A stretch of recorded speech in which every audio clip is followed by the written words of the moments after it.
بتزمت ولدو متيولو تنسو بعجب متقبلو هاي بتزردو زفلتو مرحبا بالحان مساء ويلكم فيلكومن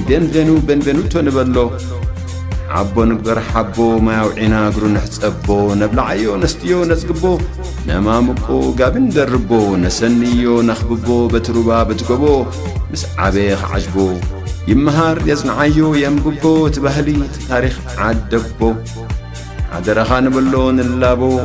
عدرخا أحلفكا غيتهبو نحلاف مقدي نودبو سلام كمي توعلو كبرات تخاتاتلتنا ኣብ ኤርትራ ዘሎ ኩነታት መነባብሮ ድኽመት ቁጠባ ምልካው ምሕደራን ግህሰት ሰብኣዊ መሰላትን ንሕና ደቂ ሃገር ጥራሕ ዘይኮንና ንፈልጦ ዓለም ሙሉእ ዘስተውዕሎ ቃልዕ ዝወፀ ናይ ጎደና ምስጢር እዩ ገለ የዋሃት ኤርትራውያን ግን ዘለና ፀገም ወፃእተኛታት ከይሰምዑና ኣብ ውሽጥና ንግበሮ ጉድና ንሕባእዮ ንሃገርና ኣሕሊፍና ኣይንሃብ ዝብል ርእይቶ ክህቡን ዘለዎም ስክፍታ ክገልጹን ይስምዑ እዞም ከምዚ ዝብል ኣረኣእያ ዘለዎም እቶም ኣብ ውሽጢ ኤርትራ ዝነብሩ ኤርትራውያን እንተዝኾኑ ኣይመዛረበን እቲ ዝገርም ግን ኣብ ምዕራባዊ ዓለም እናተቐመጡ ናይ ኤርትራ ኩነታት ክንሓብኦ ኣለና እናበሉ ዝመጻደቑ ምህላዎም እዩ ሓደ ስደተኛ ካብ ኤርትራ ነቒሉ ኣብ ምዕራባዊ ዓለም ምስኣተወ ብቐዳምነት ኩነታት ጥዕንኡ ማለት ተመሓላለፍቲ ሕማማት ሒዙ መጺኡ ከይከውን ይምርመር ጸኒሑ ከዓ ስለምንታይ መጺኡ ሰፊሕ ቃለ መሕትት ይካየደሉ እዚ ቃለ መሕትት እዚ ንመጻኢ ህይወቱ ኣዝዩ ኣገዳስን ወሳንን ቃለ መሕትት እዩ እቲ ሃገርካ ምሕላፍን ጉድካ ንደገ መውፃእን ዝብልዎ ነገር ከዓ ካብዚ እዩ ዝጅምር ዝኾነ ንኤርትራ ንመንግስታን ህዝባን የፍቅሮም እየ ዝብል ኤርትራዊ ኣብታ ናይ ቁርፂ ናይ ቃለ መሕትት እዋን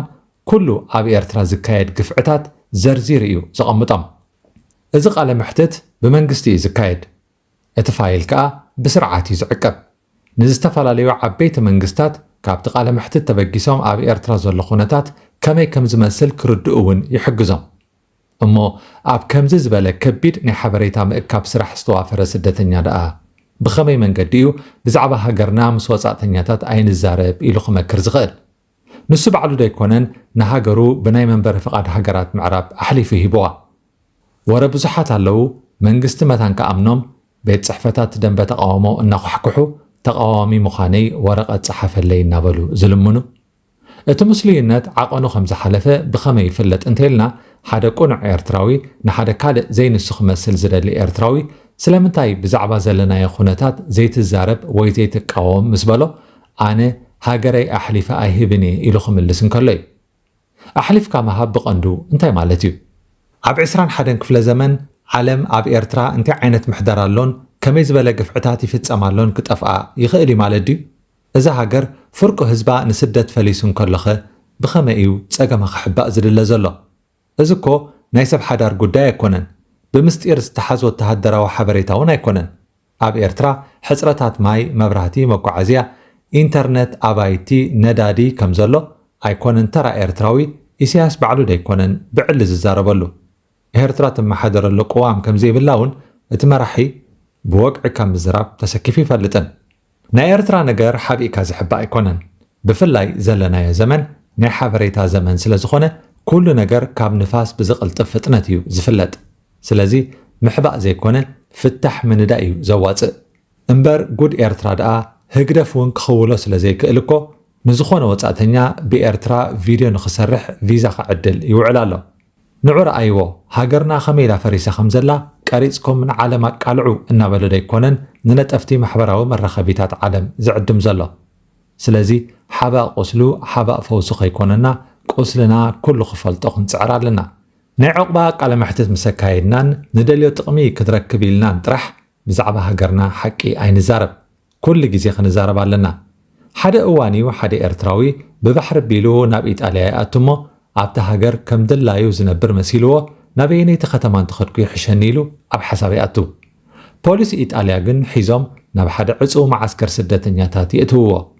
ስለምንታይ ናብ ሃገርና ከም ዝመፀኻ ቃለ መሕትት ምስ ገበርካን ጊዜያዊ ናይ ስደተኛ ወረቐት ምስ ሓስካን ጥራሕ ኢኻ ካብዚ ክትወፅእ ትኽእል ኢሎም ከዓ ይነግርዎ ንሱ ድማ እንታይ ማለት እዩ ቃለ መሕትት ከ ብዛዕባ ምንታይ ክሓቱ ንዳኣ ደልዮም ኢሉ ይጭነቕ እቶም ቅድሚኡ ኣብቲ ማዓስከር ዝፀንሕዎ ደቂ ዓዱ ተቐቢሎም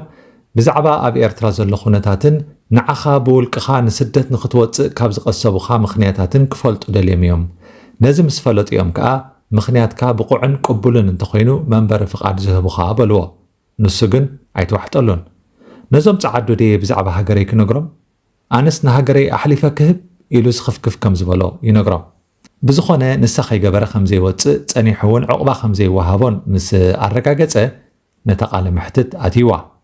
ከም ዝበል ኢሉ ዝመኽሮ ኣይደለየን ምኽንያቱ ይፈልጥ እዩ ባዕሉ ነቲ ጉድ ዘርዚርዎ እዚ ስደተኛ ኣብ ኢጣልያ ናብራ ስለ ዘይጠዓሞ ኣብ ሆላንድን ኣብ እንግሊዝን እውን ዕቑባ ሓቲቱ እዩ ብናቱ ኣተሓሳስባ ንሳለሳይ እዋን ንሃገሩ ኣሕሊፉ ሂብዋ ማለት እዩ መን ይፈልጥ ኣብዚ እዋን ነቲ ቃለ መሕትት ረሲዑ ወረቐቱ ተቐቢሉ ናብ ኤምባሲ ከይዱ ናይ ጣዕሳ መሊኡ ናብ ሃገሩ ይመላለስ ይህሉ ኣብ ከምዚ ዝኣመሰለ ምስልዩነት ዝነብር ቀሊል ኣይኮነን ቁፅሩ እንታይ ንምባል ኢና ናይ ኤርትራ ቁስሊ ረኺሱ ፈጃዕጃዕ ስለ ዝበለ ወላ ክትሓብኦ እንተፈተንካ ኣውያት ናይ ተቓንዛ ባዕሉ ክዛረብ እዩ ጎረባብትን ዓለምን ሕማቕ ሪኦም ፍታሕ ካብ ዘምፀልና ከዓ ባዕልና መፍትሒ እንተናደና ዝሓሸ እዩ ሎሚ ሃገርና ጽቡቕ ኣላ ኢሉ ዝካታዕ ጠፊኡ እዩ ሰብ እንታይ እዩ ዝብል ዘሎ ሕማቕ ከም ዘላ ደኣ ንፈልጥ ኢና እኮ ግን ሃገርና ኣሕሊፍና ኣይንህብን ኢና እዩ ኣሕሊፍካ መሃብ እንታይ ማለት እዩ ኢልካ ምስ እትሓትት ግን መልሲ የብሉን ብዓብኡ ሃገርካ ንህግደፍ ገዲፍካሉ ምውፃእ እኮ ኣሕሊፍካ መሃብ እዩ ንውልቅና ክትዕመና ኢልና ደይኮናን ዘይስገር ሰጊርና ናብ ምዕራባዊ ዓለም መፂና ዘለና ከመይ ዝበለ ጋህሚ እዩ ኣዒንትና ደፊንዎ ዘሎ እንድዒ ሎሚ እኳ ኤርትራ ተረሲዓ ኣብ ኣፍሪቃ ዘለዋ ሃገራት ናብ ምምራፅ ኢና ኣቲና እዛ ኣንጎላ ዝብልዋ ከመያ ካምፓላ ቁርብ ክብር ኢላ እያ ኣብ ኣዲስ ኣበባ ግፋ ኣሎ ኣብ ጁባ ከዓ ንሓንቲ ቅርሺ ክብሉ እዮም ዝቐትሉኻ ሱዳን እኳ ፈሪሳ እያ ኣብኡስ ይትረፈና በዚ ዛምብያ እውን ደሓን እዩ ይበሃል እሞ ናብ ኬንያ ኣቢልና እንተኸድነኸ እዚ ናይ ኤርትራውያን ዕላል እዩ ኤርትራዊ ሎሚ ንዕረፍትን ሓድሽ ንግዲ ንምጅማርን ንኤርትራ ረጊፁ ንኻልእ ሃገራት እዩ ዘማርፅ